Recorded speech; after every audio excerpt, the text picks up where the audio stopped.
ఏం చేస్తున్నారు అత్తయ్య? అదే గారెలు చేస్తున్నాను, మొక్కజొన్నవి. అవి రోట్లో రుబ్బిసి అల్లం, పచ్చిమిర్చి, వెల్లుల్లి ఈ మూడు మూడు కలిపిసి మాత్రం రుబ్బుకొని, అదే అట్లు పెనం ఉంటుంది కదా, దోశలేసిన పెనం, ఆ పెనం మీద కాల్చుకొని దాని మీద అనమాట కొత్తిమీర వేసుకుంటూ బాగుంటుంది.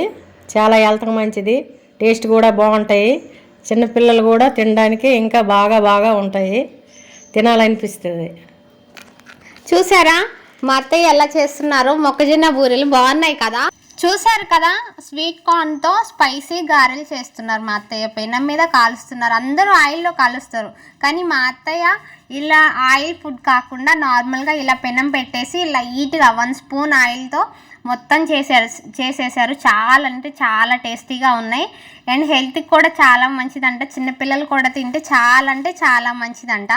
మీరు కూడా ట్రై చేయండి. మా అత్తయ్య ఇందులో ఏమేమి కలిపారంటే, స్వీట్ కార్న్ మొక్కజొన్నలు ఉంటాయి కదా, వాటిలో అల్లం, అలానే వెల్లుల్లి, కొత్తిమీర, పచ్చిమిర్చి, సాల్ట్ వేసి మంచిగా రుబ్బారు. రోట్లో రుబ్బేసి వాటిని అందరూ ఆయిల్లో వేస్తారు, కానీ మా అత్తయ్య ఏం చేశారంటే పెనం పెట్టేసి పెనం మీద కాల్చారండి. చాలా అంటే చాలా టేస్టీగా ఉన్నాయి. ఆయిల్ ఫుడ్ కాకుండా చాలా హెల్తీ ఫుడ్గా మార్నింగ్ మాకు చేసి పెడతారు మా అత్తయ్య గారు. మీరు కూడా ట్రై చేయండి. బాగుంటే కామెంట్ బాక్స్లో కామెంట్ చేయండి. Like, share, subscribe. Thank you so much everyone.